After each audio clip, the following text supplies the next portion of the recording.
On s'en rend bien compte, mais la phase 4 du MCU est un véritable bourbier en termes de chronologie. On ne sait pas vraiment ce qui se situe au début, de la fin, entre les deux, enfin bref, un véritable bazar. Pour la peine, j'ai pris mon courage à deux mains, et après un long travail, je peux vous proposer cette vidéo. Voici l'ordre chronologique de la phase 4 du MCU. J'ai fait ça plutôt proprement pour pas vous perdre, que vous ayez toutes les indications, mais que ce soit assez simple à comprendre. Au moins, avec cette vidéo, vous ne serez plus perdu et vous pourrez faire vos marathons MCU dans l'ordre chronologique. Déjà, peut-être que certains ne savent pas ce qu'est l'ordre chronologique. Eh bien, l'ordre chronologique ne signifie pas l'ordre de sortie. Trier des films par rapport à l'ordre chronologique, c'est trier par rapport au temps réel dans le film. Admettons que l'histoire de Rodolphe se situe en 1900 et que l'histoire de Pierre se déroule en 1912, eh bien, dans l'ordre chronologique, l'histoire de Pierre se mettra après l'histoire de Rodolphe. En gros, cette vidéo vous permettra de regarder les films et séries de la phase 4 dans le bon ordre. La plupart se déroulant après Endgame, avec quelques exceptions, mais tout a été traité dans cette vidéo. Alors je précise bien sûr, chaque programme n'est pas vraiment obligatoire d'être regardé dans un ordre chronologique. Maintenant, pour la compréhension d'un petit peu tout, bien c'est favorable de regarder dans cet ordre là et puis surtout plus sympa. Mais j'ai fait mon boulot correctement et donc même les programmes sans réel intérêt, je les ai quand même classés dans l'ordre chronologique par rapport à leur temporalité. Mais ne vous inquiétez pas, ça va être simple et tout vous sera indiqué. Bon, déjà pour commencer, il nous faut une base, et cette base là, ce sera Avengers Endgame. Le film se déroule sur 5 ans, de 2018 à 2023. Disons que 2023 c'est la fin de Endgame, c'est là où la phase 4 démarre, donc prenons comme point 0 Endgame avec 2023. Pour débuter cet ordre chronologique, on démarre avec Loki. Alors oui, les événements de la série ne se déroulent pas forcément en 2023, puisque pour le coup, la série est hors temps. Il est dans un endroit où le temps n'évolue pas de la même manière et dans une timeline différente, disons qu'il est vraiment hors temps. Mais au vu des événements et des impacts de l'épisode 6, le mieux c'est de regarder le programme comme étant le premier de la phase 4. Comme ça, il pose les bases sur tous les impacts multiversels qu'on aura par la suite. On enchaîne après avec WandaVision. La série se déroule en effet 3 semaines après les événements finaux de Avengers Endgame. Donc WandaVision c'est toujours en 2023. Et pour être un petit peu plus précis, au vu du décor et des paroles qui ont été prises, la série se déroule durant l'automne 2023. Sachant que les périodes aux États-Unis et les périodes en Europe sont grosso modo un peu les mêmes, donc qui dit automne aux États-Unis dit automne chez nous aussi. On va pas plus se compliquer la tâche. WandaVision se déroule donc en automne 2023. Pour 2023, c'est ok, on n'a plus rien. Passe donc à 2024. Le programme qui arrive juste après WandaVision, c'est Falcon the Winter Soldier. La série se déroule 6 mois après les événements de Endgame, et donc environ 5 mois après ceux de WandaVision. Ce qui situe donc la série Falcon the Winter Soldier à printemps 2024. Pour enchaîner, donc pour rester dans l'ordre chronologique, il faudra regarder Shang-Chi et la légende des 10 anneaux. En fait, dans le film, une fête asiatique se déroule et cette fête-là existe dans notre monde à nous. Cette fête nous permet justement d'identifier la date du film et à peu près la période qui se déroule donc en avril-mai 2024. Après Shang-Chi, place aux Eternals. Alors oui, une partie du film se déroule dans le passé, un passé très lointain, mais les actions principales du film et les événements qui nous intéressent nous à l'heure actuelle dans le MCU se situent en 2024. Et plus précisément juste un petit peu après Shang-Chi, donc à peu près l'été 2024. Le programme d'après, alors il fait pas partie de la phase 4, mais il fait partie de la phase 3, mais j'en avais besoin pour cette vidéo là, donc c'est Spider-Man Far From Home. Spider-Man Far From Home se déroule 2 mois après The Falcon the Winter Soldier, soit 8 mois après Endgame. C'est le moment où justement Peter Parker se rend compte que la vie sans Tony Stark est pas évidente. Le film se situe à la fin de son année scolaire, juste avant de partir en voyage pour fêter la fin d'année, et donc ça se déroule en été 2024. Juste un petit peu après Eternals, mais globalement c'est plus ou moins en même temps. Mais du coup j'ai placé Far From Home après Eternals, parce que la suite paraît plus logique. Forcément, le programme qui suit c'est donc Spider-Man No Way Home. Les événements du film reprennent directement à la fin de Far From Home, au moment où son identité est révélée aux yeux du monde à cause de Mysterio. Autant Far From Home on était plus sur la période de fin de rentrée scolaire,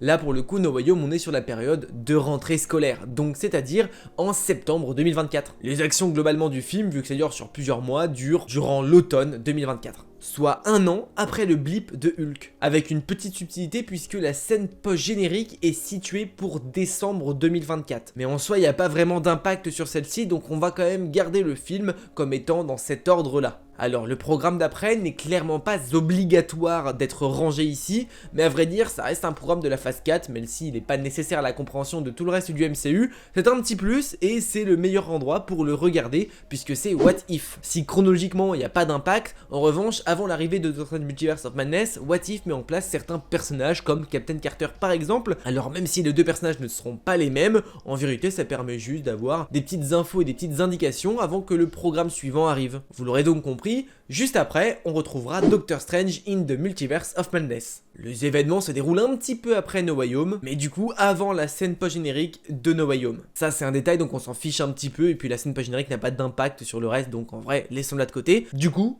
Doctor Strange in the Multiverse of Madness se situe entre octobre et novembre 2024. Ensuite, ce sera le dernier programme pour 2024 avec la série Hawkeye. Là, pas de secret, ça se passe pour Noël 2024 et c'est clairement et explicitement dit et montré. On voit les sapins de Noël, les cadeaux, les familles heureuses, et surtout on voit Clint fêter Noël avec Kate et sa famille. Passons donc désormais à 2025. Le prochain programme pour l'ordre chronologique, c'est Moon Knight. La série se déroule début 2025. Alors en soi, regarder Moon Knight à ce moment-là, ça n'a pas vraiment d'impact, étant donné qu'aucun autre programme a de lien avec Moon Knight, que Moon Knight a un lien avec d'autres programmes. Donc le regarder là ou après, ça n'a pas d'importance, mais si on veut réellement faire les choses bien, et bien dans ce cas-là, on le regarde juste après Hawkeye, histoire que la chronologie soit bonne. On enchaîne après avec She-Hulk. Là encore, avec des petites complications, puisque la première partie de la série se déroule juste après Shang-Chi et la légende des 10 anneaux, donc les épisodes 1, 2 et 3, globalement les épisodes en lien avec l'Abomination, et donc cette première partie se déroule en mai-juin 2024, mais les actions actuelles de la série, et surtout les actions qui nous intéressent nous, se déroulent en 2025, et plus précisément en mars-avril 2025. Donc si tu veux vraiment faire les choses bien, tu regardes les épisodes de She-Hulk 1, 2 et 3 après Shang-Chi et la légende des 10 anneaux,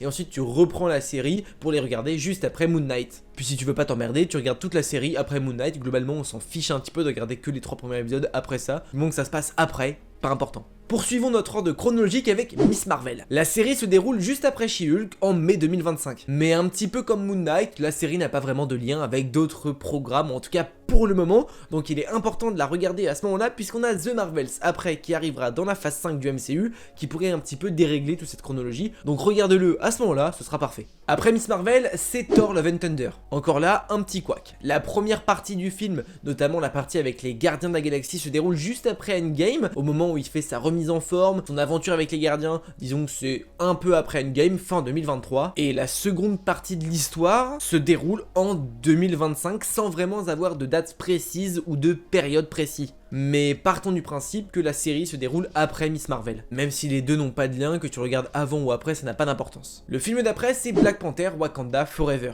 Lui, comme pour Thor Love and Thunder, on a un petit moment dans le passé, notamment lors de la mort de T'Challa, mais les actions principales, donc encore une fois les actions qui nous intéressent, se déroulent en 2025, plus ou moins dans la même période que Thor Love and Thunder. Donc les deux ont un placement libre l'un avec l'autre. Tu peux regarder Black Panther Wakanda Forever avant de regarder Thor Love and Thunder. Techniquement parlant, on s'en fiche un petit peu, mais moi dans mon ordre, je l'ai mis ici. Pour finir 2025 et donc notre ordre chronologique, place aux Gardiens de la Galaxie Holiday Special qui se déroule pendant la période de Noël 2025. Ce qui nous aide à trouver le réel Noël, c'est grâce à l'évolution de Groot. On le voit dans Thor Love and Thunder lors de la première partie qui se déroule donc juste après Endgame et donc en 2023. Groot est encore adolescent à ce moment-là, sauf que dans le Holiday Special, il devient pré-adulte. Et donc comme le programme se déroule à Noël, c'est forcément pour le Noël de 2025, avant que le programme de la phase 5, les Gardiens de la Galaxie volume 3, arrive. 2026 étant un petit peu trop lointain, et 2024 un peu trop court, en tout cas au vu de l'évolution qu'on a eu de Groot dans le MCU.